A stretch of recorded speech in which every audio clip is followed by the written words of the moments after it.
Phase 3 of the offseason officially underway. The 49ers doing OTA practices, organized team activities, who's there, who's not there, and one player who is the big story of OTAs holding out, and it's not the wide receiver you think. Coming up on today's Locked On 49ers.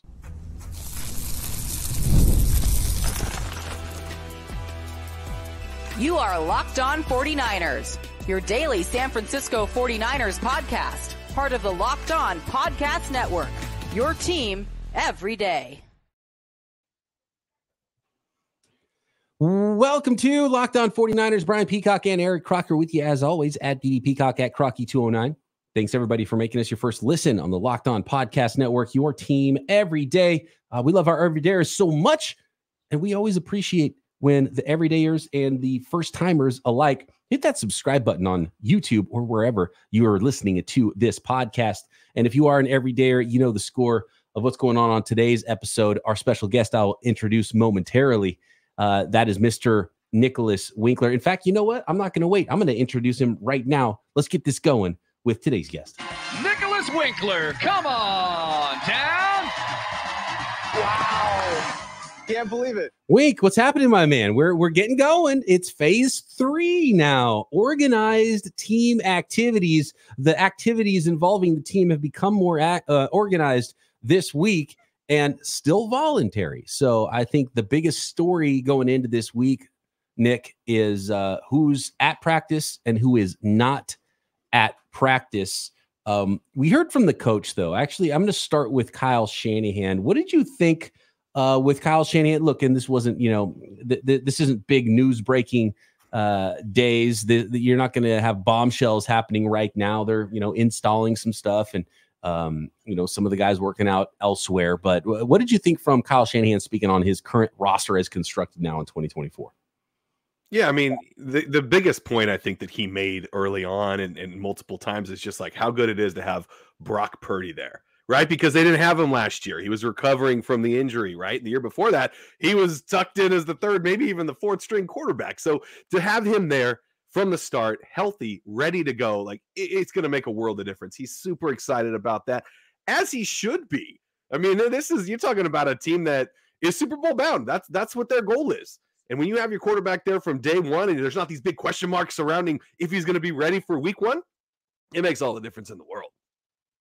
And Brock Purdy did speak at the podium as well, and he talked about not knowing whether or not his top receivers were going to be traded. He said he was watching the draft, and he said the draft is going on and stuff, and obviously you're excited to get guys that you're drafting, but at the same time, it's like, dude, dang.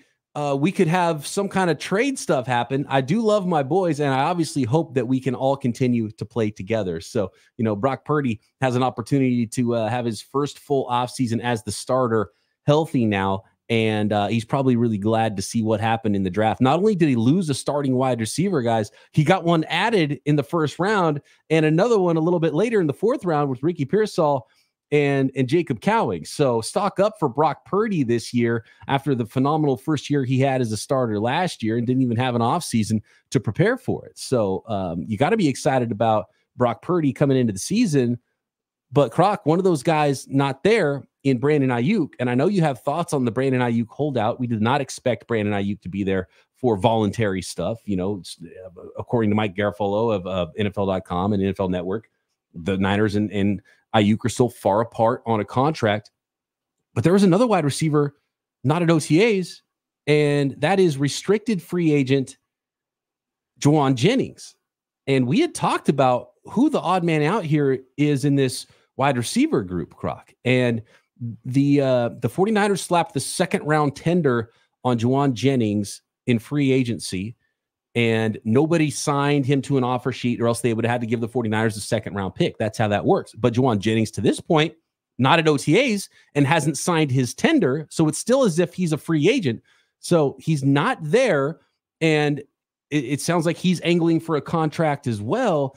And the Niners are kind of in a weird spot with some of these receivers because they have Deebo under contract currently, but might want to move him next offseason but then have Brandon Aiyuk they have to do a new deal with if they're going to choose to keep him over Deebo Samuel. And if you're going to lose one of those guys, you probably want to have Jauan Jennings around too, but then they just drafted a first rounder. Are they going to give all of those slot reps to the rookie and Ricky Pearsall and not Jauan Jennings? So could Jauan Jennings be the odd man out here and maybe be angling to get himself traded and get a long-term deal for himself potentially this offseason and not be around for the 49ers? So I think right now the biggest story this week for the 49ers is what I'm going to call a Jauan Jennings holdout, Croc. And I think that is a big story because I wasn't even aware. I said, when we talked about our topics, I said, wait, Jauan Jennings is holding out? And I'm thinking, like, well, why?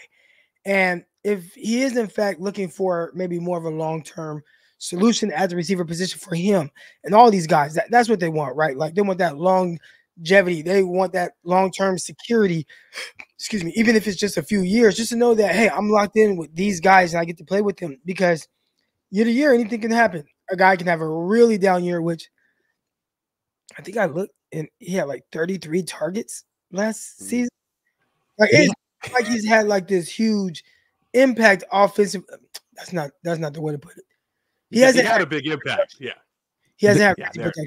His impact per target is high, but he's not a high volume player in the offense. Right. Whether it's targets, receptions. Obviously, we know he does a really good job blocking, and the timing of a lot of his receptions have been really good. But how much will another team, how much stock would they put into that? How much would they value the impact that he's shown to the 49ers? And maybe not quite as much as how the 49ers value certain things he does. So you look at the targets, the receptions, the production that he's had, and it doesn't scream a big contract somewhere else. So he's not even the guy who could say, you know what, I'm going to ride out this season with the 49ers. I'm going to go do my thing. I'm going to put up numbers and somebody's going to sign me to a nice contract this offseason. Nah, I think even Kendrick Bourne got a little lucky, right? Guys got hurt. He was able to have his most productive season, hit the free agency market, and then he got paid solid money by New England, and then now has re-upped and signed another contract extension with New England.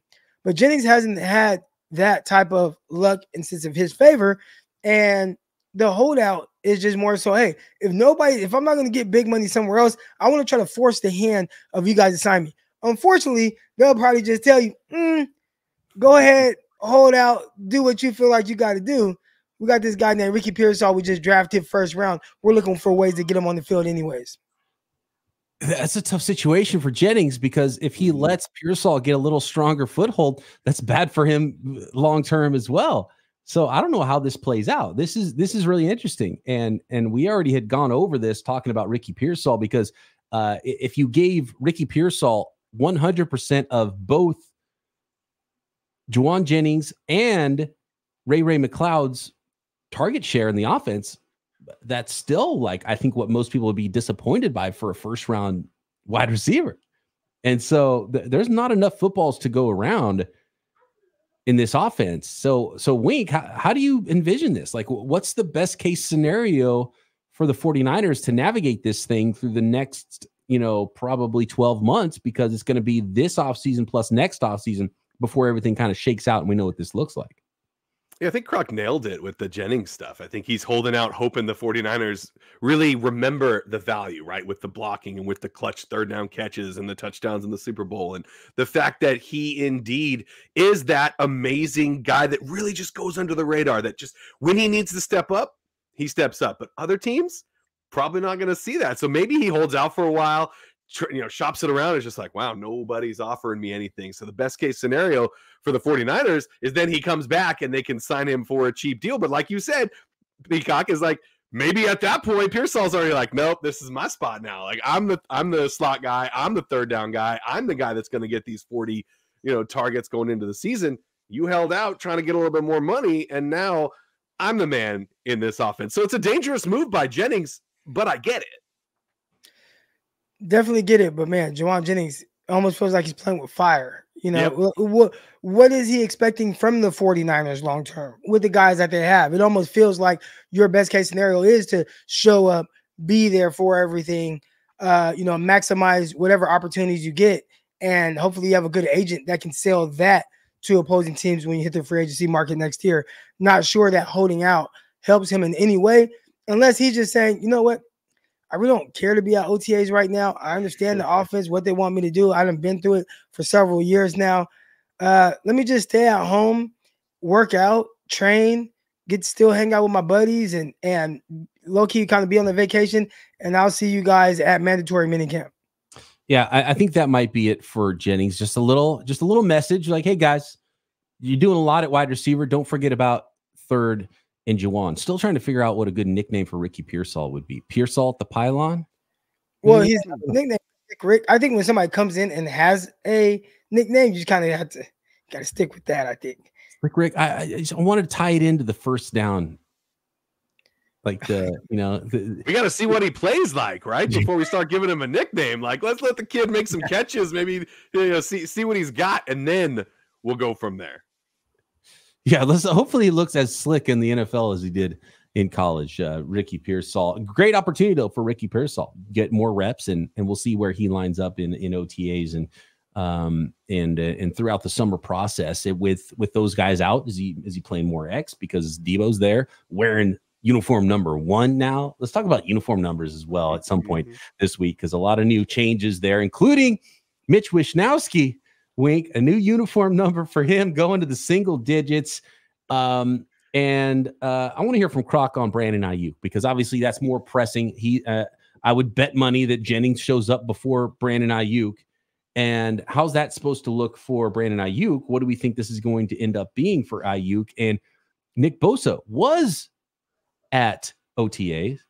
Is there a correlation there from a holdout to now post holdout, and what's important for a player to be ready for the season, for this team in a Super Bowl window? We'll get to all of it next. This episode of Locked On 49ers is sponsored by Yahoo Finance. And Yahoo Finance has been around for, a long time, right? 25 years, more than 25 years. Yahoo Finance has been the brand behind every great investor. And when it comes to your financial future, you think you've done it all, right? You've saved, you've done everything right, you've researched, you've invested all that you can. Now you need to take those investments to the next level by using what every financial great uses, which is, for the last over 25 years, Yahoo Finance. They're the #1 finance destination, producing a holistic look at the financial news cycle, including breaking news, original editorial perspectives, analyst ratings, independent research, customizable charts, and so much more. So with a community of over 90 million users each month, their real strength is helping you on your way to financial success. For comprehensive financial news and analysis, visit the brand behind every great investor, yahoofinance.com. The #1 financial destination, that is yahoofinance.com, yahoofinance.com.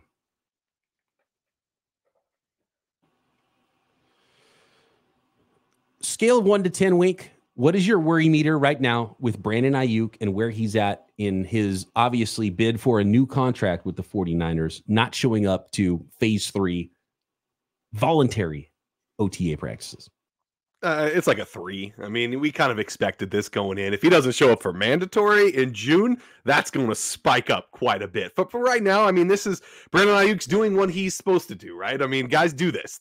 We saw Bosa do it, right? And I love that Bosa's there right now. Like that's showing a lot, of drive and dedication to this team going forward. And hopefully Aiyuk sees that and he's like, oh, well, I at least need to show up in June. I think the second biggest story isn't even Brandon Aiyuk. #1 is Jennings not being there. #2 is that Nick Bosa is there. And Nick Bosa is famously working out in Florida with his brother, doing his own thing. We know he's going to be in shape, but last year he had a holdout, and he admitted that affected him starting the season. And you hope that doesn't happen for Brandon Aiyuk going into this season, whether he gets his new contract or not. Croc, where are you at with the Brandon Aiyuk situation going into summertime now in phase 3 of the offseason? I think throughout this process, my thoughts have been kind of the same. And it feels like I don't think the 49ers want to pay Brandon Aiyuk what the market is for a receiver of his caliber or stature, where he's at in the tiers. And what I mean by that is, if you were to just ask Kyle Shanahan, and this is the part that I don't know, right? Like Parag Marathe, a guy that works on the contracts, John Lynch, we understand he probably has a heavy hand in this. And then Kyle Shanahan, what do they ask Kyle? Like, do they say, hey, Kyle Shanahan, do you want us to sign Brandon Aiyuk? Right. If that's just the question, he's saying, yes, of course. Sign him right now, please. Like, let's get this thing over with. Now, if they're saying, all right, we'll sign him, but right now, this is what we're going to have to pay him, between $25 to $27 million per year and a certain amount guaranteed. Do you think that you will utilize him the same way that other receivers that are getting paid that much? Will you utilize him to that extent? We saw what St. Brown got. Do you plan on using Brandon Aiyuk and valuing Brandon Aiyuk in this offense the same way that the Detroit Lions value St. Brown in that offense? What about Devontae Smith? Do you plan to continue to use Brandon Aiyuk the way you did last year and even give him more targets, give him more options, do more things with him the way that even the second receiver in the Eagles offense, which has kind of been the second option in that offense, though, as opposed to Brandon Aiyuk, who we feel like he's more the fourth option overall? Do you plan to use him even that much? And if the answer is no, then why are we talking about paying him $25, $26, $27 million per year? Is he worth it? Definitely. Is he valued to that extent in the 49ers offense? It's hard to say yes when you start to look at the pecking order of things. So I think this thing has kind of been held up. We've seen the reports about how Brandon Aiyuk and the 49ers are really far apart on the negotiations, and it's kind of come to a standstill. We've seen that happen before, and the player end up signing. Hopefully that's the case with Brandon Aiyuk. But I bet if you would ask Kyle Shanahan, hey, do you want them to pay him for this amount of money and you have to utilize him this way? I think his answer might say no. I think he would tell you, I'm utilizing him exactly how we should be utilized. Yeah. But at some point he knows, in this roster building situation, you have to make choices. And I got to imagine Kyle Shanahan knows that the right play long-term is Brandon Aiyuk over, even if you lost both Deebo Samuel and Jauan Jennings, right? Is this player is more dynamic. He's going to be an impact player for longer. He's younger already. He's probably going to age better than Deebo Samuel. And while Deebo Samuel, I think, is being slept on, and fans kind of, because it's funny, because a couple of years ago, fans were going crazy. You can't let Deebo Samuel go as the entire offense. And then all of a sudden it comes down to him and a new guy to sign. They're like, oh yeah, we don't need Deebo Samuel. Let's get rid of him. You should have traded him to the Jets if that's the case, right? If you care that little. Like Deebo Samuel's a unique guy, and he is instant offense. Like one of the greatest nicknames of all time is Vinny the Microwave Johnson, right? In the NBA. That's what Deebo Samuel is, right? You just toss him in the microwave, boom, there's your meal. It's right there. It's quick and easy. You don't have to do much to get him the ball and allow him to cook. So you got to keep the whole group together now. That's the best football team. You're trying to win a Super Bowl, and figuring out however that is probably priority number one. And there is a scenario where it could get ugly, and that scenario would probably be where you really press this thing out in the long term, and Aiyuk doesn't get signed, and he has to come, he has to miss all of training camp, and then finally shows up late and doesn't want to miss game checks. And then now you're looking at now it's a contentious contract situation. Now it's like the only leverage you have if you're the 49ers is a franchise tag, and it goes through post. I don't think anybody necessarily wants that, but that is one of the outcomes, which is why I think it's so unlikely that they end up that Aiyuk would end up playing on his 5th-year option. But it is certainly one of the outcomes. But the trade situation's gone. Like that was draft or nothing, because the Niners aren't going to trade Brandon Aiyuk or Deebo Samuel for future draft considerations when they're in a Super Bowl window right now. And they could always tag and trade him anyway. So nothing of that's going to happen. It's either they sign him or he plays on his 5th-year option. I still think they're going to sign him. And for Brandon Aiyuk's perspective, he probably doesn't want to sign right now. He's probably cool. Like, as Mike Garafolo put it, like he's not requested a trade or anything like that. Because if you think about it, for Brandon Aiyuk, he's cool.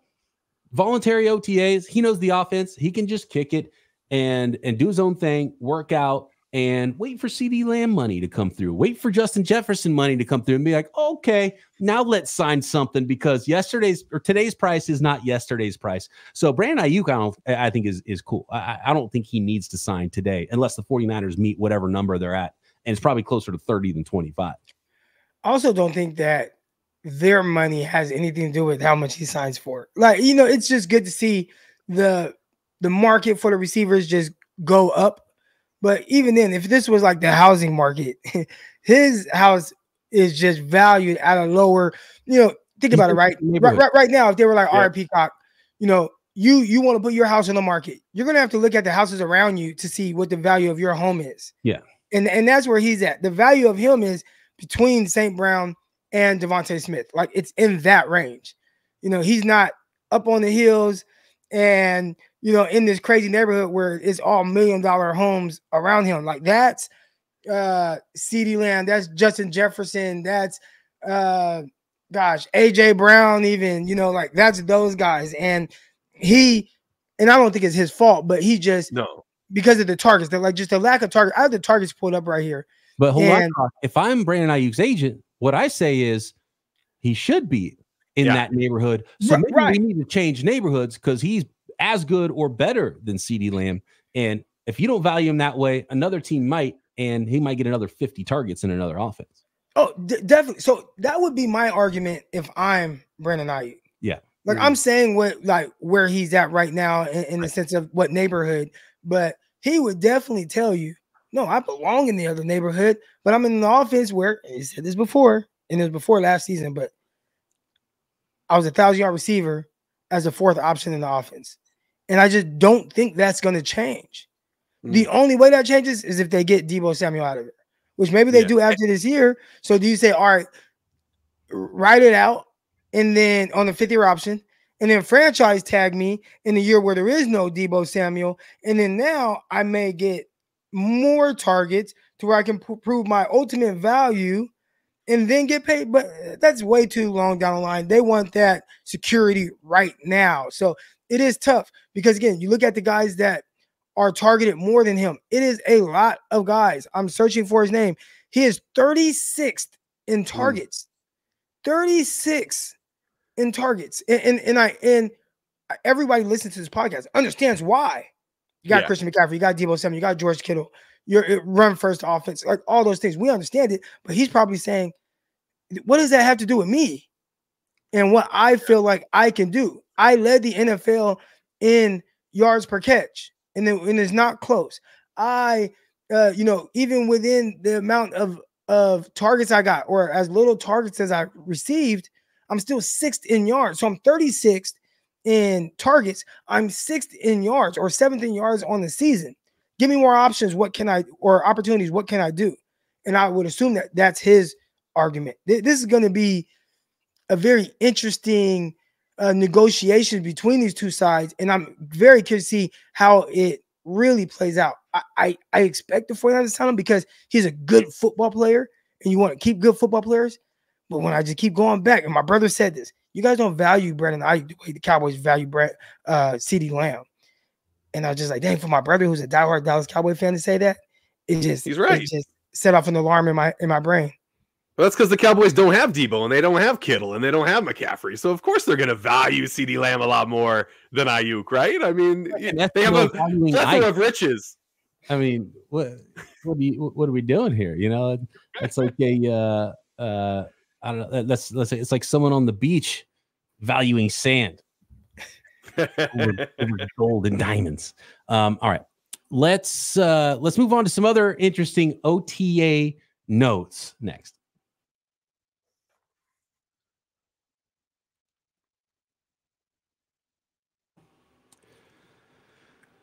Real quick, Wink. Brandon Aiyuk. What's the date? Does he sign before camp? Like three day? My guess for Bosa was like 3 days after camp starts, and he ended up going much longer than that. Deebo got in at the very beginning of camp. Kittle, Warner, those were all figured out by the very beginning of camp. Where do you think Aiyuk's at here? If you had to just guess right now, it's a tough one, right? Because the 49ers went out and used their first round pick on a wide receiver. So it's like, oh, is that leverage in their court being like, okay, look, we got this guy. We don't need to sign you for anything. You have one more year on your contract, we'll just go ahead and play it out and then we'll see how it goes down the road.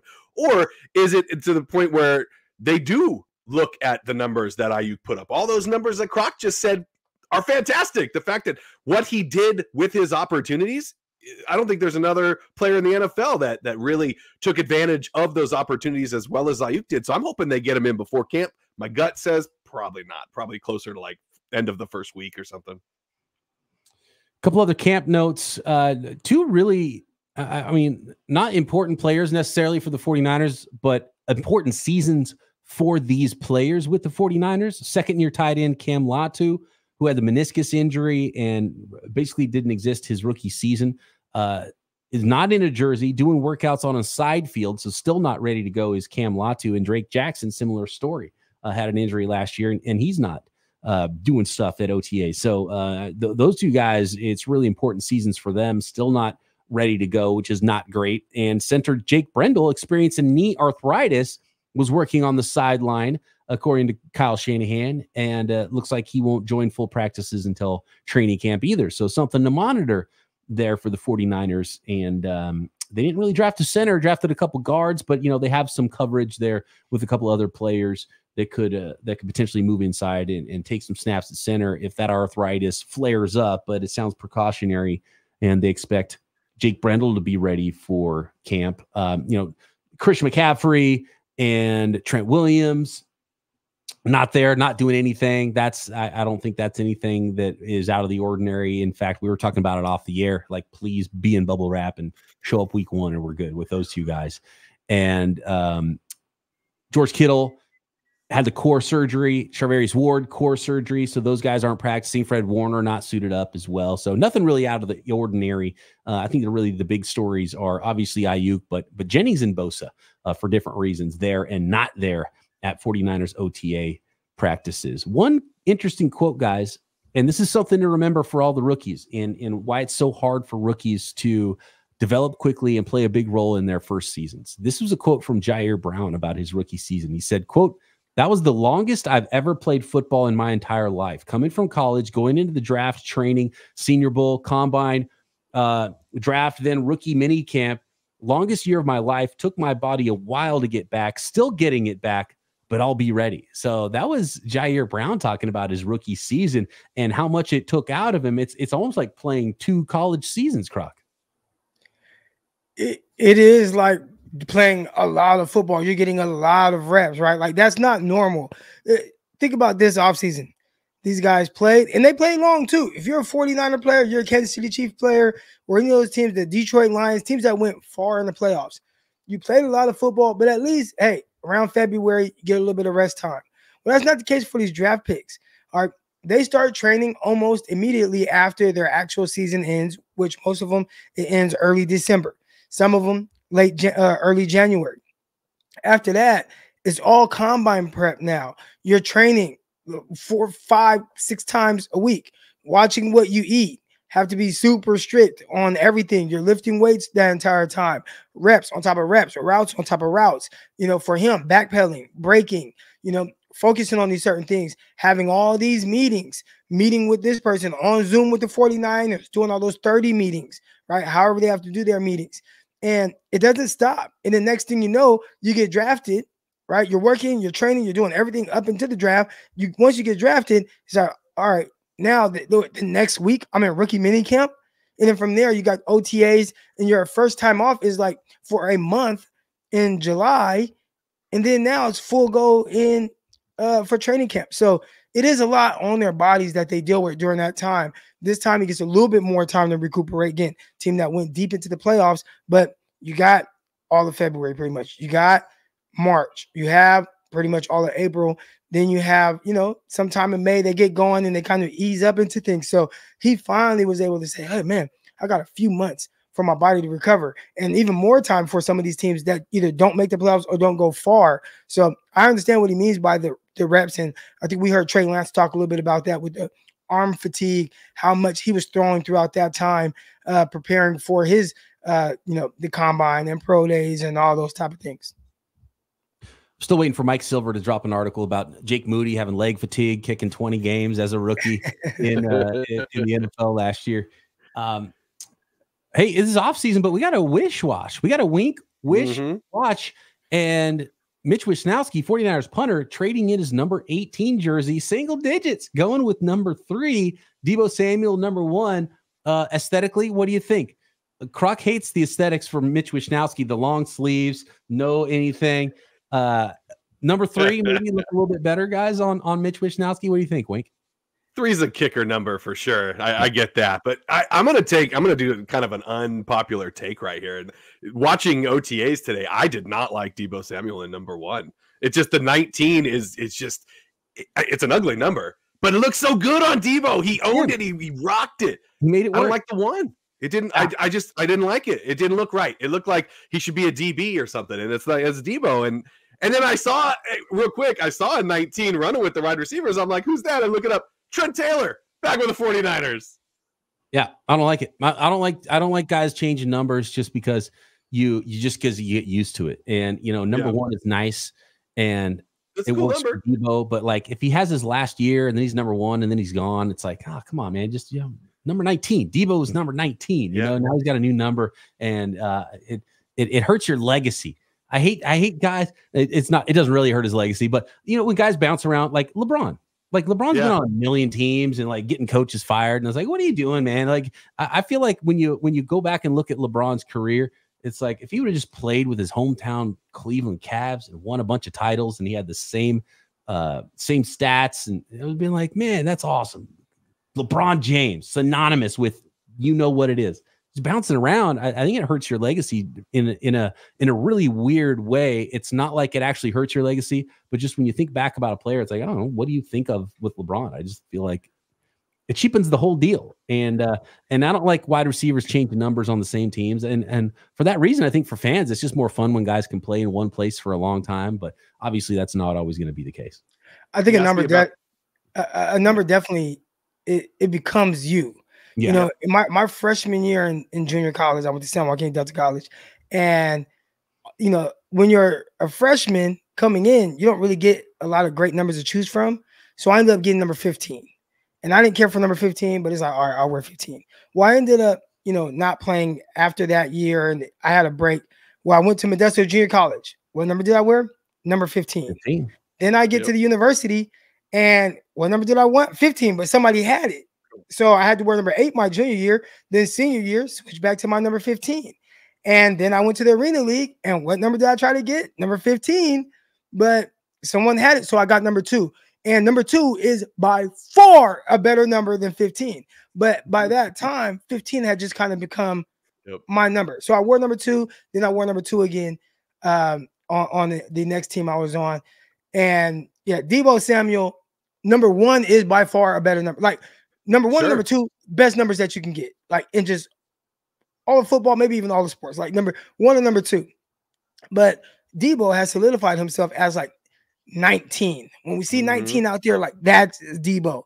And he changed that up. And I think even if that's not the number you truly want to wear when you first get to the league, once you make that, like it's like Deshaun Goldson. He was number 38 for the 49ers. I'm pretty sure he never wanted to choose number 38, but he rocked it. Next thing you know, every team you see Deshaun Goldson on after the 49ers, he's number 38. It just the numbers kind of becomes you. And Deebo, although number 1, again, far better number, and I'm pretty sure it's gonna look sweet. It's like, that ain't Deebo though. It was Deebo in college. But he's been in the NFL long enough to where at the NFL level, 19 has become your number. And he switched up on it. So he'll look good. He'll look sweet in it as long as he's slim. And I heard Kyle Shanahan. That's it. But get back to the Kyle Shanahan presser today. That's the he kind of laughed about it, but he's like, yeah, 1's a great number as long as you're not slimming. Like you better be looking sleek out there. Who was it with the was it with the Chargers? He was like an edge rusher when defensive players could start wearing those single digit numbers. The big guy, Ingram. Yeah, I think it was Ingram. Real big. He's wearing number 6, and it's like the number's so lost on his body. It's like, yeah, that looks ridiculous. A tiny little number on this big wide dude. Yeah, you gotta look a certain way to be able to rock the smaller number. And just the same, like now, like back when we were kids, it was like small, skinny guys wearing numbers in the 80s at wide receiver. Now it kind of looks weird to see a wide receiver wearing like number 87. It fills up their entire It does. Nah, it looks nasty. Another guy I remember that wanted a certain number, didn't get it, but then that new number, he embraced it and it became his. Cam Newton. He got to Carolina Panthers. He wanted to wear number 2, the number he wore in college at Auburn, won the Heisman Trophy Award with that. Number 2 for Carolina Panthers when Cam was drafted. Jimmy Clausen. Jimmy Clausen would not give up number 2. Actually told Cam Newton, hey, if you want this number, you have to give me like $1 million or something outrageous. Cam Newton said, absolutely not. I'll rock number 1. And from there on, we always saw Cam Newton wear number 1, even after Jimmy Clausen was gone. So that's another example. Again, number one, number 2 of the best numbers in my opinion. But number 2 was Cam until it wasn't. And then he made number 1 Cam Newton everywhere we saw him play after that. So Debo, I think Debo number 19, but yeah, I think of him that way, but we'll get used to it. And whatever number it is, you got to own it and you will make it yours. I was 15 as well, Croc. My first year playing like little kid flag football. I was playing quarterback and I wanted number 16 because of Joe Montana. Our jerseys only went up to number 15. So I got number 15. So I was number 15 as well. And I rarely threw the ball. I took off and ran every single time, man. QB Peacock, you said that was your first year? That was my first year. The first day of practice, we're all in a circle and the coach says, who knows what a quarterback is?